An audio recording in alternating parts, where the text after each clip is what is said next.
Hi guys, how are you? I hope all of you are doing well. Guys, जैसा कि आपको पता है कि वुड सीरीज जारी है। हमने वुड और वुड बी को डिस्कस कर लिया है। अगर आपने वो वीडियोस नहीं देखी तो आप ऊपर आई के बटन पर क्लिक करके वो वीडियोस देख सकते हैं। आज हम डिस्कस करेंगे वुड हैव और वुड हैव बीन को। चलिए स्टार्ट करते हैं वुड हैव से और देखते हैं वुड हैव को किस किस सेंस में यूज़ किया जा सकता है। वुड हैव का पहला सेंस है चुका होता, चुकी होती या चुके होते। सबसे पहले इसका स्ट्रक्चर देखते हैं। स्ट्रक्चर में सबसे पहले सब्जेक्ट, उसके बाद वुड हैव और उसके बाद वर्ब की थर्ड फॉर्म। एग्जाम्पल्स क्या हो सकती हैं इसकी?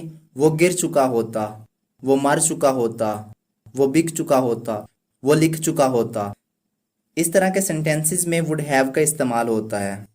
चलिए इनमें से एक एग्जाम्पल लेते हैं। वो मर चुका होता, इसको कैसे ट्रांसलेट करेंगे? He would have died. He यानी कि सब्जेक्ट आ गया, वुड हैव उसके बाद वर्ब की थर्ड फॉर्म। एक और एग्जांपल देखते हैं। वो जा चुका होता, ही वुड हैव गॉन।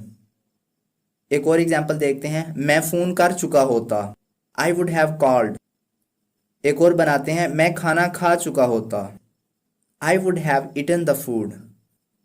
अब हम देखते हैं वुड हैव का अगला यूज। अगला यूज है पास होता या पास होती या पास होते, यानी किसी चीज के लिए ख्वाहिश कर रहे हैं। काश मेरे पास ये होता, अगर मेरे पास ये चीज होती।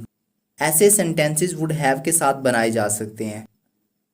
जो पहले हमने वुड हैव का यूज पढ़ा है, इसका स्ट्रक्चर है subject plus would have plus verb की थर्ड फॉर्म, और ये यूज कंडीशनल सेंटेंसेस के लिए है। इसका स्ट्रक्चर है इफ, यानी कि अगर वाला जुमला है। If plus subject plus would have plus noun.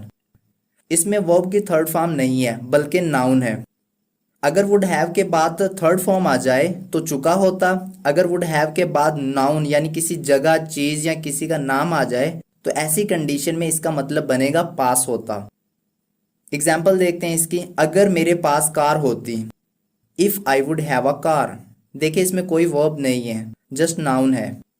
इसे ऐसे भी बना सकते हैं if I had a car, लेकिन इंग्लिश में एक ही सेंटेंस को काफी तरीकों से बनाया जा सकता है। एक और एग्जांपल देखते हैं। अगर मेरे पास मोबाइल होता, if I would have a mobile. एक और एग्जांपल देखते हैं। अगर मेरे पास पैसे होते, if I would have money. Last example है। अगर मेरे पास बंगला होता, if I would have a bungalow. If क्यों लगा अगर के लिए? क्योंकि ये कंडीशनल सेंटेंसेस हैं। अभी जो हमने वुड हैव का यूज पढ़ा है, इसमें कोई वर्ब नहीं था बल्कि नाउन था। अब हम पढ़ेंगे थर्ड कंडीशनल में वुड हैव का यूज। थर्ड कंडीशनल का मतलब है आप पास्ट की बात कर रहे हैं। जैसे पास्ट में आपने कुछ किया, मान लें कि पास्ट के अंदर आपने ये पौधा लगाया, तो आप प्रेजेंट में खड़े हैं और पौधे को देखकर कह रहे हैं अगर मैंने इसको पानी नहीं दिया होता तो आज ये ग्रो नहीं हुआ होता। आप प्रेजेंट में हैं लेकिन पास्ट में जाकर इमेजिन कर रहे हैं। ये इमेजिनेशन है, तो इसे कैसे बोलेंगे?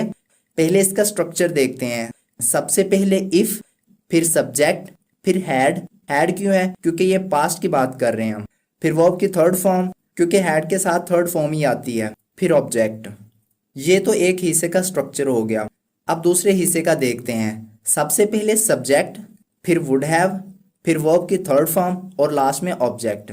चलिए सेंटेंसेस बनाते हैं। If I had not watered this plant would not have grown up. Water अपने आप में वर्ब भी है और नाउन भी है। एक और एग्जांपल देखते हैं।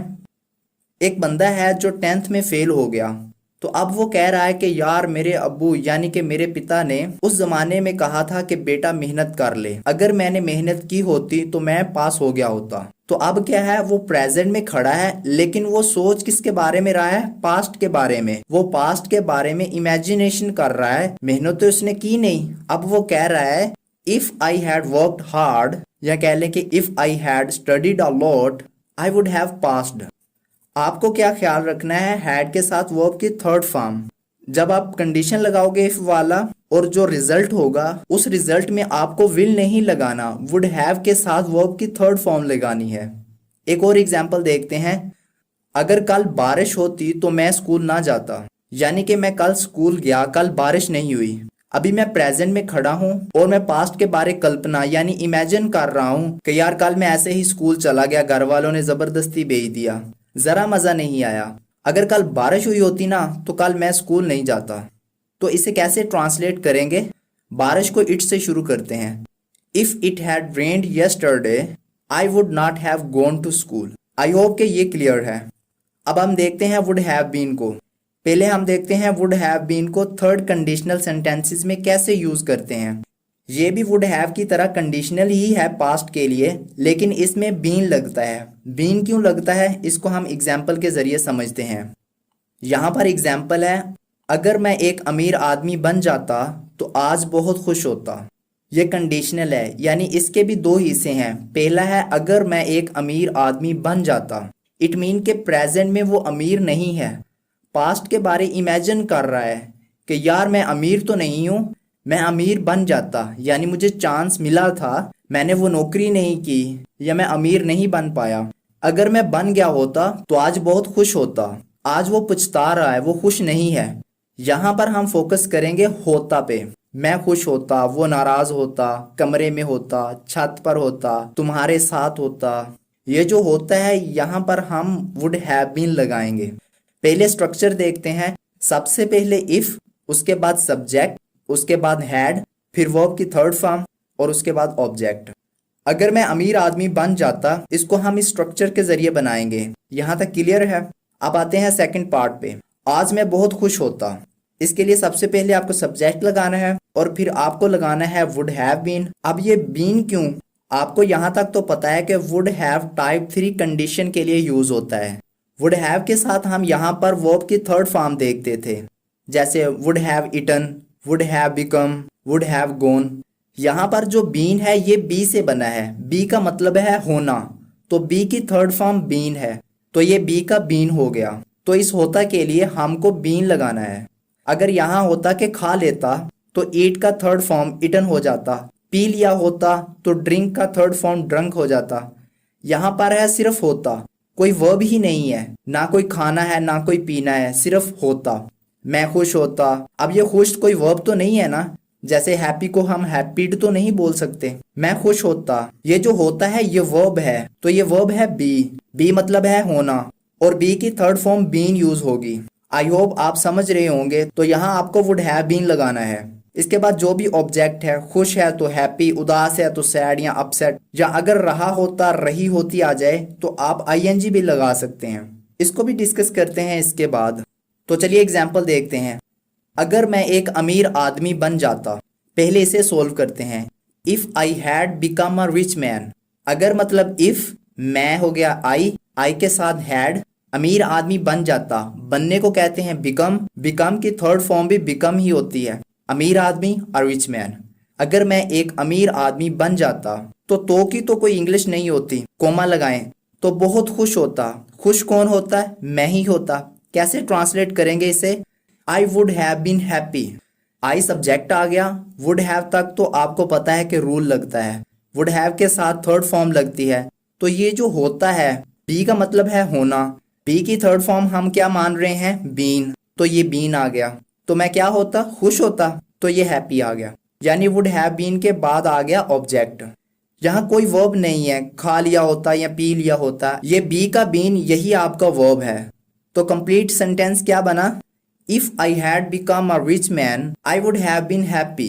टफ था बट आई होप यहाँ तक क्लियर हो गया होगा। अब हम देखते हैं वुड हैव बीन के साथ आईएनजी वाली फॉर्म कैसे लगती है, या रहा होता रही होती वाले सेंटेंसेस को कैसे ट्रांसलेट करते हैं। एग्जाम्पल देखते हैं। अगर मैं एग्जाम में पास होता तो आज मस्ती कर रहा होता। पास हुआ नहीं, अगर हो जाता। जब भी आ जाए होता के साथ रहा होता तो वुड हैव बीन के बाद आईएनजी का इस्तेमाल करना होगा। अगर मैं एग्जाम में पास हो जाता, यानी कि इस वक्त मैं फेल हो गया हूं, इमेजिन कर रहा हूं कि अगर मैं पास हो गया होता तो कैसे ट्रांसलेट करेंगे? If I had pass the exam I would have been enjoying. अगर सिर्फ होता है तो बीन के बाद ऑब्जेक्ट लगा देंगे। अगर रहा होता हो तो बीन के बाद आईएनजी लगाएंगे। वुड हैव बीन को एक और सेंस में भी यूज कर सकते हैं हम, कर रहा होता। आप कहेंगे अभी तो हमने पढ़ा है रहा होता वाला, लेकिन उसमें कोई टाइम मेंशन नहीं था, लेकिन इसमें टाइम मेंशन होता है। जैसे कि मैं सुबह से खेल रहा होता, मैं 2 घंटे से पढ़ रहा होता। इसमें सिंस और फॉर का इस्तेमाल होता है। अगर आपको नहीं पता कि सिंस कहाँ इस्तेमाल होता है और फॉर कहाँ इस्तेमाल होता है, तो आप परफेक्ट कंटिन्यूस वाली वीडियोस देख सकते हैं 10 सीरीज में। एग्जाम्पल देखिए, मैं सुबह से खेल रहा होता, I would have been playing since morning. इसका स्ट्रक्चर क्या होगा? सब्जेक्ट, फिर वुड हैव बीन, फिर वर्ब की फर्स्ट फॉर्म के साथ आईएनजी, इसके बाद सिंस या for according to the situation, और फिर ऑब्जेक्ट। अगर मैं कहूं कि वो 2 घंटे से पढ़ रही होती, तो कैसे ट्रांसलेट करेंगे? She would have been studying for 2 hours.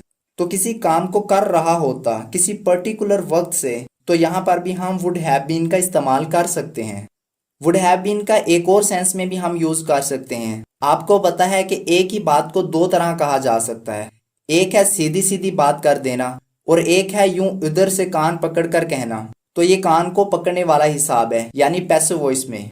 काम को किया जा चुका होता किसी के द्वारा, जैसे उमैर को भेजा जा चुका होता, यानी भेजने का काम किया जा चुका होता। हमें पानी पिलाया जा चुका होता, मुझे खाना खिलाया जा चुका होता।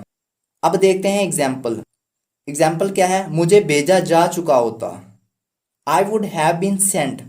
भेजने को सेंड कहते हैं, तो सेंड की थर्ड फॉर्म सेंड। ये पैसिव वॉइस का सेंटेंस है। अगर मैं सब्जेक्ट का जिक्र कर लूं तो बाय लगाकर सब्जेक्ट लगा देंगे। जैसे कि मुझे उमैर की तरफ से भेजा जा चुका होता, तो कैसे ट्रांसलेट करेंगे इसे? I would have been sent by Umair. एक और एग्जाम्पल देखते हैं। हमें पानी दिया जा चुका होता, we would have been given water. तो इस तरह हम वुड हैव बीन का यूज पैसिव वॉइस में भी कर सकते हैं।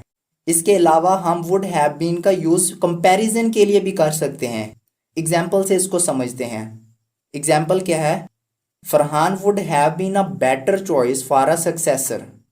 एक कंपनी ने किसी शख्स को हायर किया है या कोई मैनेजर रखा है, तो आप कहते हैं Farhan would have been a better choice for a successor, यानी फरहान इस शख्स की निस्बत बेहतर ऑप्शन था। तो ये कंपैरिजन है। कॉन्सेप्ट्स काफ़ी टफ थे, बट आई होप कि आपको समझ आ गई होगी। प्रैक्टिस के लिए इस एक्सरसाइज को सॉल्व करें। इसे मैं कमेंट बॉक्स में भी पिन कर दूंगा। अगर ये वीडियो आपके लिए हेल्पफुल साबित हुई है तो वीडियो को लाइक कर दें और वीडियो को शेयर ज़रूर किया करें। इसी तरह की नॉलेजेबल वीडियोस के लिए चैनल को सब्सक्राइब कर दें और साथ में बेल आइकन को भी प्रेस कर दें, ताकि हमारी हर आने वाली वीडियो आप तक आसानी के साथ पहुंच सके। मिलते हैं नेक्स्ट वीडियो में, तब तक अपना ख्याल रखिएगा। अल्लाह हाफिज़।